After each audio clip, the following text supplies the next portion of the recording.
Capítulo 6. Despedidas e aprendizados. A glória de Deus é um ser humano plenamente vivo. Irineu de Lyon. Trago aqui este tocante testemunho de Rosana Alves.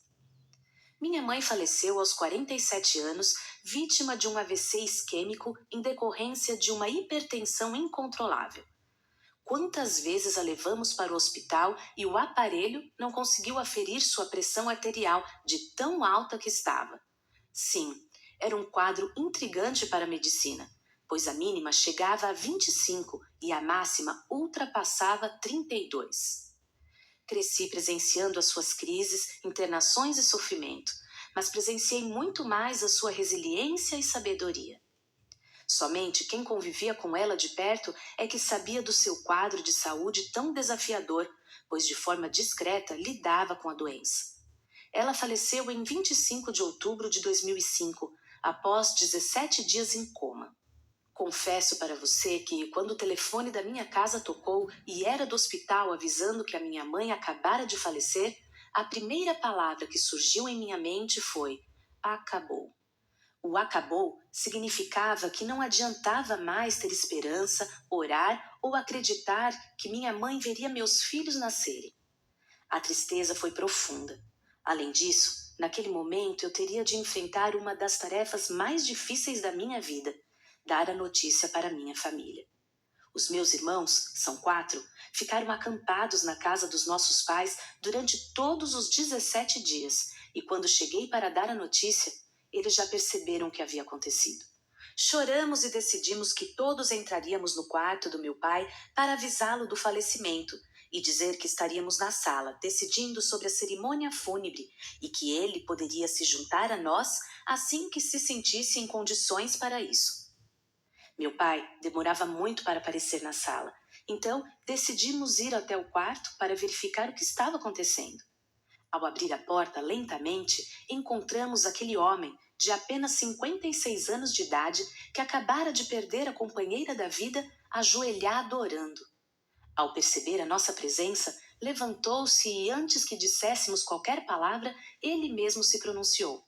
Não pensem que eu estava pedindo algo ou reclamando. Estava apenas agradecendo a Deus pelo privilégio de ter sido casado por 31 anos com uma mulher tão extraordinária. Meu coração se aqueceu naquele momento e fui levada a trocar o sentimento de murmuração pelo de gratidão. Decidi, naquele instante, que cantaria na cerimônia fúnebre a última música que ela havia me escutado cantar no culto de domingo, poucas horas antes de ter o AVC. Por que eu cantaria aquela música mesmo não sendo uma de suas favoritas? Porque aquela letra era especial. A segunda estrofe diz assim: como suportar a morte de alguém que se ama e a saudade que destrói? E como suportar a solidão, a dor, sem ter com quem contar? E as noites longas são. Mas eu sei que tudo irá passar. Sheila Boechat, tudo irá passar. A escolha não foi pautada na ideia de que foi a última música que ela me ouvira cantar, mas sim na necessidade de exprimir a fé que é mais forte que a dor, a esperança que é mais intensa que a tristeza. Se eu acreditava naquela mensagem em um domingo feliz na igreja, a mesma certeza precisava ser expressa no dia mais triste da minha vida. Já no cemitério, ao ver a multidão se aglomerando, fomos surpreendidos pela quantidade de pessoas que conheciam aquela mulher simples e discreta. Já sabíamos que ela dedicara a vida para auxiliar a quem necessitasse, sem distinção. Só não imaginávamos que muitas delas estariam ali naquela quarta-feira. Ouvimos tantas histórias de acolhimento, aconselhamento, sustento e suporte que ela oferecera. Aquilo foi um bálsamo para os nossos corações feridos. As pessoas estavam ali por causa da sua vida e não por causa da sua morte. O que ela fizera durante a sua existência é que motivara cada um a comparecer ao seu enterro. Resumindo, as pessoas estavam ali para comemorar e homenagear a vida que ela viveu. E por isso, ao escrever agora para você, sinto forte desejo de compartilhar o que aprendi com a vida dela, ao invés de me debruçar sobre o sofrimento que a sua morte provocou. Quero que você me entenda. Não estou desprezando a dor ou a falta que senti com tal tragédia, pois foi muito difícil lidar com tamanha perda. Mas quero convidá-lo a pensar sobre o que você está fazendo com a sua vida, pois disso dependerá de como você será lembrado após a sua morte. Permita-me fazer algumas perguntas para que você reflita sobre a sua vida. Como você tem cuidado da sua saúde? Estar bem fisicamente é essencial para ter condições de ajudar a si mesmo e aos outros. Você tem falado mal dos outros? Desculpe-me por tamanha invasão, mas a fofoca é pior do que a lepra, pois é capaz de matar corpo e alma e contamina até quem está longe. O nosso cérebro, corrompido pelo pecado, sente prazer na fofoca. Sim, o sistema de recompensa, que libera, por exemplo, dopamina, é ativado no momento da fofoca, acarretando grande prazer. Então, como mudar algo tão arraigado em nós? Vou dar uma dica. O hábito de falar com Deus muda nosso jeito de falar com as pessoas. Incline-se diante de uma vida de comunhão com Ele e a transformação acontecerá. Você auxilia aos outros ou está sempre esperando que cuidem de você? Saia do lugar de vítima e prontifique-se para estender a mão a quem necessitar. Como você tem olhado para a sua história de vida? O que tem feito com as lembranças de perda e sofrimento? O que você vive hoje é resultado de como encara o seu passado. Gosto do que o apóstolo Paulo nos deixou em Filipenses capítulo 3, versículos 13 e 14.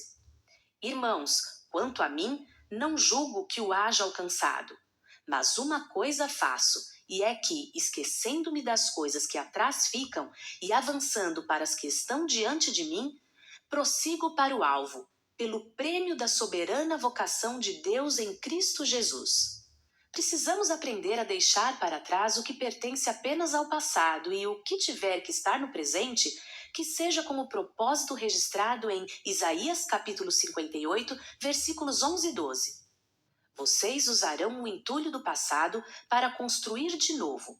Reconstruirão sobre os antigos alicerces da sua vida. Vocês serão conhecidos como aqueles que reparam qualquer coisa, restauram ruínas antigas, reconstroem e renovam, tornam a comunidade habitável outra vez. Entendeu? O que ficar do passado, mesmo que seja sofrimento ou perda, precisa ser usado para construir. Quero finalizar a nossa conversa, mesmo que a vontade seja de escrever muito mais, contando uma das maiores lições que aprendi com a vida da minha mãe. Espero que sirva de inspiração e direção para você. Minha mãe não foi criada pelos pais, e sim pela avó. Um dia perguntei para ela: Mãe, como a senhora consegue ser uma mãe tão maravilhosa, mesmo sem ter sido criada pela sua mãe? Ela me respondeu: Tenho a melhor condição para ser uma ótima mãe, porque sei como uma mãe faz falta. Sou a melhor pessoa para acolher aos rejeitados, pois já vivi à margem de uma sociedade e sei o quanto dói. Puxa, é possível não viver a consequência mais óbvia do sofrimento. Porque alguém apanhou, não precisa ser agressivo. Uma pessoa não precisa ser negligente porque foi abandonada. O que lhe faltou, você pode dar em abundância. Você é a pessoa mais indicada para dar o que não recebeu, pois sabe o quanto lhe fez falta. Uma vez escutei de uma mulher que admiro e amo, Beta Fonseca, que a sua dor é o seu ministério. E isso faz todo sentido. O convite para você é esse: transforme o sofrimento em oásis para o outro, o ódio em amor. O que aprendo hoje? Que a falta da minha mãe me levará a multiplicar o que aprendi com ela. Se ela não está mais aqui para amar e acolher, farei isso no lugar dela. Quero viver a abundância na falta. Minha mãe faleceu, mas deixou Deus conosco. Hoje já me perguntei: o que estou construindo na vida da minha família? Quais orações tenho feito? O que tenho deixado para ela? Pense nisso. Sua influência vai além da sua existência na Terra. Vivemos em tempos em que a autoestima tem sido um grande objeto de desejo. Surgem discussões e planejam-se técnicas que a desenvolvam. Há aqueles que acreditam que, havendo autoestima, tudo pode ser enfrentado ou melhorado, que ela ocupa lugar central.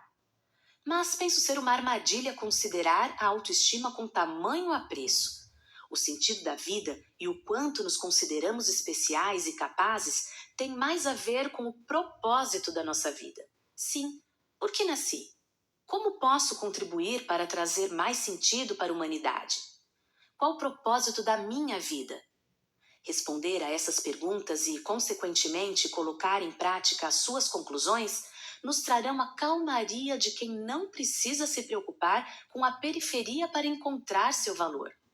Assim, desejo-lhe vida, mesmo que já você tenha enfrentado a morte, que mesmo no caos não é o propósito da vida. O milagre é a Rosana. Rosana Alves.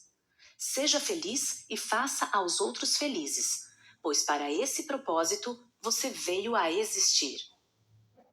A história de Ruth e Noemi, a dor da despedida. Na época dos juízes, a terra de Judá passou por um período de fome e escassez. Uma família que pertencia à tribo de Efraim, da cidade de Belém, fez as malas e se mudou para as terras vizinhas, terras dos Moabitas, que eram os descendentes de Ló, sobrinho de Abraão. Os homens da casa eram Elimeleque e seus 2 filhos, Malom e Quilion.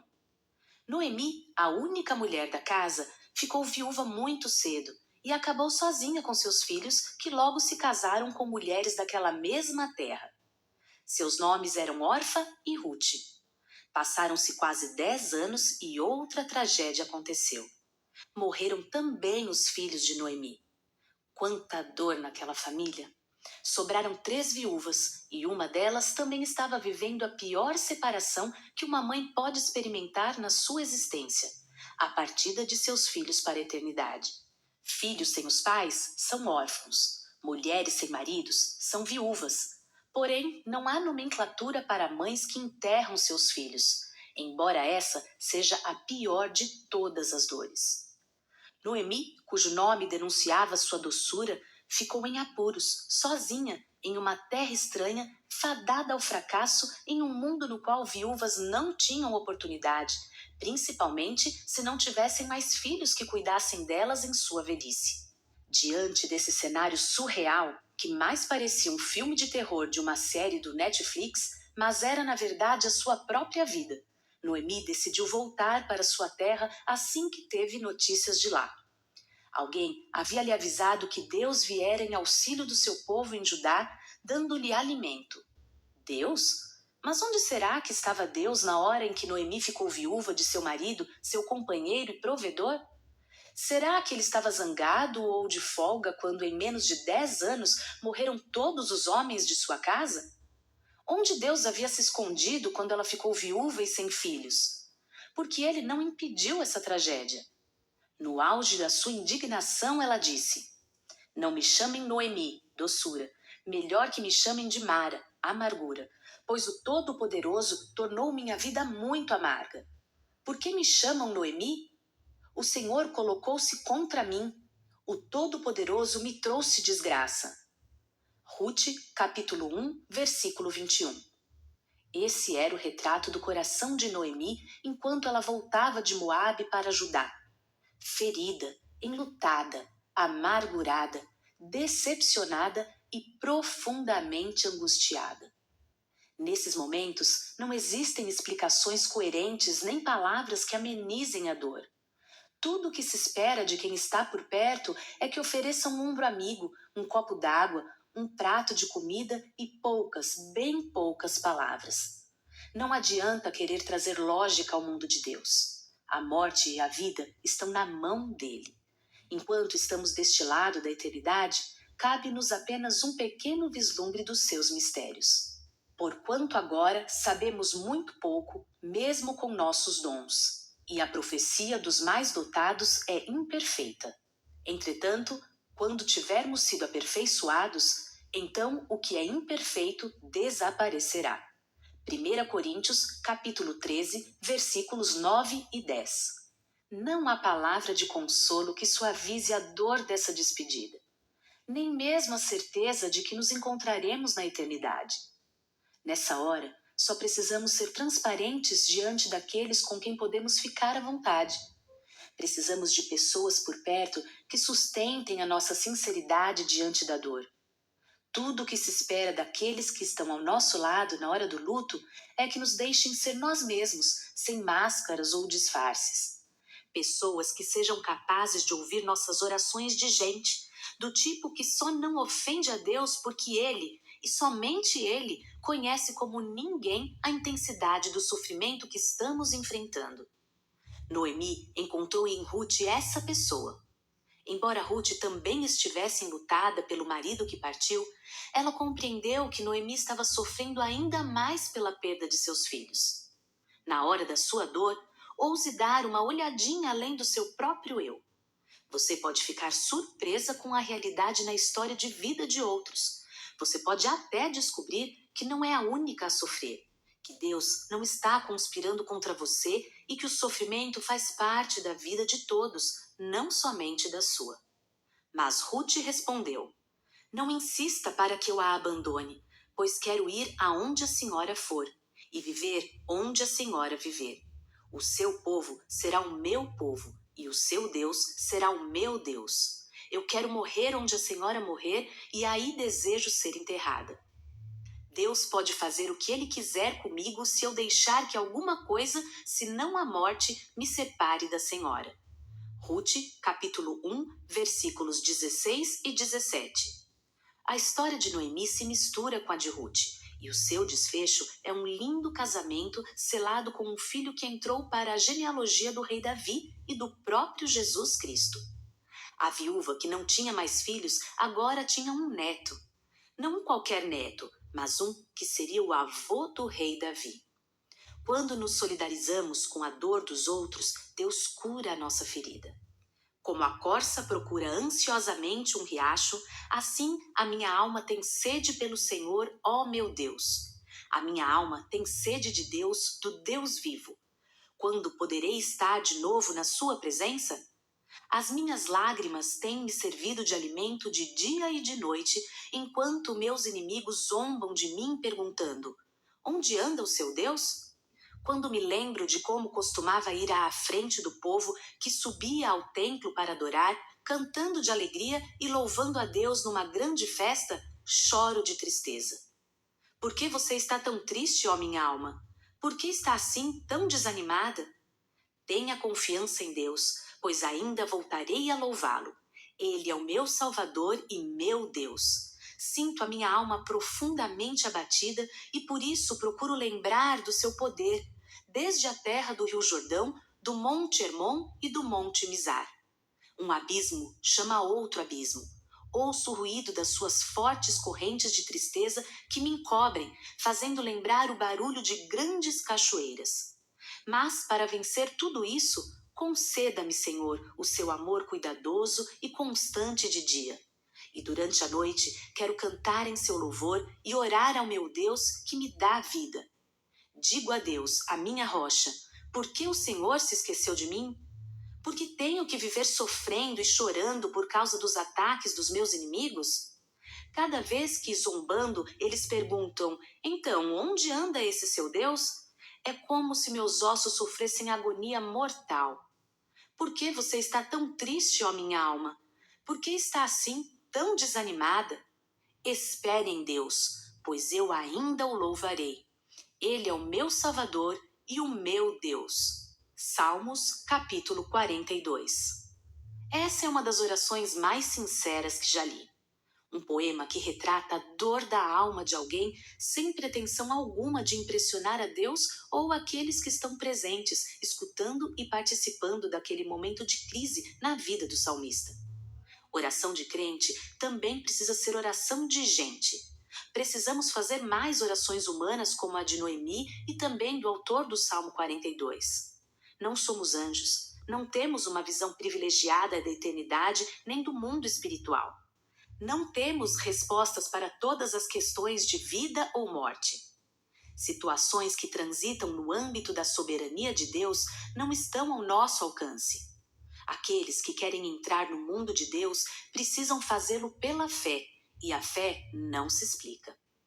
Pela fé, avançamos por cima das adversidades. Pela fé, decidimos viver apesar dos ventos e tempestades. Pela fé, nos tornamos seres inabaláveis e, ao mesmo tempo, moldáveis nas mãos do oleiro, que nos quebra e nos refaz quando quer. Ó povo de Israel, por acaso não posso fazer com vocês a mesma coisa que este oleiro fez com o barro? Pergunta o Senhor. Como o barro está nas mãos do oleiro, assim vocês estão na minha mão, ó casa de Israel. Jeremias, capítulo 18, versículo 6. Deus está zangado comigo? A Bíblia retrata alguns episódios nos quais Deus ficou indignado com seus filhos. O Senhor viu que a maldade humana foi ficando cada vez pior e que a imaginação e os pensamentos dos seres humanos os levavam unicamente para o mal. Então, o Senhor se arrependeu de ter criado o ser humano sobre a terra e isso cortou o seu coração. Disse o Senhor: farei desaparecer da face da terra tudo que tem vida, as pessoas, os animais, os répteis e as aves do céu. Estou triste porque os criei. Gênesis, capítulo 6, versículos 5 a 7. A indignação de Deus com a humanidade gerou um dilúvio que dizimou toda aquela geração e deu lugar a um novo povo que nasceu a partir de Noé. A história de Noé não é sobre um Deus que destruiu o seu povo porque desistiu dele, mas sobre um Deus que amou tanto a humanidade que decidiu dar-lhe uma nova chance. Uma família foi separada e guardada por quase um ano dentro de um container flutuante cuja porta foi fechada pelo próprio Deus. Junto com eles havia toda espécie de vida animal, puros e impuros, os que rastejavam pelo chão e as aves. Foram 40 dias de chuva. Assim como em alguns dias Deus criou o mundo, em alguns dias Ele também o desfez. Sim, Deus se indignou, mas Ele também se entristeceu profundamente. E não foi o único. Dentro daquela arca havia 8 pessoas tristes e enlutadas, apesar de poupadas. O fato de Deus nos poupar não significa que não vamos chorar. Os sobreviventes da arca deixaram do lado de fora seus amigos, seus parentes, seus bens, seus sonhos pessoais, suas lembranças e sua história pregressa. É impressionante como, depois de certas experiências vividas, passamos a olhar até mesmo para as histórias da Bíblia com muito mais respeito e empatia. A família de Noé foi poupada, mas entrou naquela arca com um coração partido pela despedida. Dentro daquela arca havia livramento, mas também havia sofrimento, luto coletivo. Luto é exatamente isso. Alguém que foi poupado chorando a saudade daquele que partiu. Só os sobreviventes ficam de luto. Somente os vivos podem chorar seus mortos. Se você está vivendo um momento terrível assim, viva a vida que Deus não tirou de você, pelo menos não por enquanto. Luto é coisa para os vivos. Luto não tem manual. Primeiro enfrentamos e depois aprendemos. Crentes ou ateus, pobres ou ricos, letrados ou ignorantes, bons e maus, todos enfrentam o luto em algum momento da vida. Basta estarem vivos. Alguns tiveram sua jornada interrompida, mas por algum motivo que trafega no âmbito da soberania de Deus, você ainda está aqui. Entenda que enquanto você estiver de luto, a ordem é sobreviver para depois voltar a viver. No entanto, jamais esqueça que o choro pode durar uma e até muitas noites, mas vai amanhecer. Porque a sua ira só dura um instante, mas o seu interesse e cuidado por nós duram a vida toda. O choro pode durar a noite toda, mas de manhã ele nos devolve a alegria. Salmos, capítulo 30, versículo 5. Quando a resposta de Deus é não. Depois de haver se deitado com uma mulher casada, ter tentado encobrir seu erro inutilmente e ter sido o mandante da morte acidental do marido dela, o rei Davi a tomou como esposa porque ela estava grávida de um filho seu. Só havia um porém. Deus estava vendo tudo. Veja na Bíblia o que Deus pensou sobre o que Davi fez. É muito importante quando paramos para ver a versão que Deus tem sobre os fatos. Então o Senhor enviou o profeta Natã para contar esta história a Davi. 2 homens moravam em certa cidade. Um deles era um homem rico e o outro pobre. O rico era dono de rebanhos de ovelhas e gado. O pobre, porém, possuía somente uma ovelha que ele comprou quando era bem pequena e a criou com muito amor. Essa ovelha era o animalzinho de estimação de seus filhos. Comia com ele no mesmo prato, bebia com ele do mesmo copo. Era tratada com tanto carinho pelo seu dono que até dormia em seus braços como se fosse uma de suas filhinhas. Certo dia, chegou um viajante à casa do homem rico. Este, querendo preparar uma boa refeição para o seu visitante, resolveu matar uma ovelha. Mas não quis matar nenhum animal dos seus rebanhos. Ao contrário, tomou a ovelha do homem pobre, matou-a e preparou com ela o banquete para o seu visitante. Davi ficou furioso ao ouvir essa história e disse: Juro pelo nome do Senhor que o homem que fez isso deve ser morto. E por haver roubado a ovelha e por ter mostrado um coração duro e insensível, deve restituir 4 ovelhas ao homem pobre. Então Natã disse a Davi: Você é o homem rico da história. Assim diz o Senhor, o Deus de Israel: Eu ungi rei de Israel e o livrei das mãos de Saul. O palácio dele agora é seu, as mulheres dele agora são suas. Também dei a você os reinos de Judá e de Israel. E se isso não bastasse, eu lhe daria muito mais. Por que então você não respeitou a palavra do Senhor e praticou uma coisa tão horrível? Você matou Urias, o heteu, com a espada dos amonitas e ainda roubou a mulher dele. Por isso, daqui em diante, a espada estará sempre sobre a sua família, pois você me desprezou ao tomar a esposa do heteu Urias. Assim diz o Senhor: por causa do seu mau procedimento, farei com que a sua própria família se revolte contra você. Darei as suas esposas a outro homem que lhe terá relações com elas em plena luz do dia. Você fez isso em segredo, mas com você será feito abertamente à vista de todo o Israel. Pequei contra o Senhor, confessou Davi a Natã. Então Natã lhe respondeu: Sim, realmente você pecou. Mas Deus lhe concedeu perdão pelo seu pecado. Você não morrerá. Porém, com o seu procedimento, deu oportunidade aos inimigos de desprezarem o Senhor. Por isso, o filho que você teve com Betseba vai morrer. Depois dessa conversa com Davi, Natã voltou para sua casa. E o Senhor permitiu que o filho de Davi com a mulher de Urias ficasse mortalmente doente. Davi sofria com a doença da criança. Em desespero, ele implorou a Deus que salvasse o seu filho. Ele ficou sem comer e passou a noite prostrado diante do Senhor em oração. Os oficiais do palácio procuraram levantá-lo do chão e fazê-lo comer alguma coisa, mas Davi se recusou. No 7º dia, a criança morreu. Os conselheiros de Davi estavam com medo de dar a notícia ao rei e comentavam: Que vamos fazer? Nosso rei já estava tão abatido enquanto a criança ainda estava viva. Como ficará ele diante da notícia da sua morte? Ele poderá cometer alguma loucura. Davi, percebendo os cochichos entre os seus conselheiros, compreendeu o que havia acontecido e perguntou: A criança morreu? Sim, responderam eles, a criança está morta.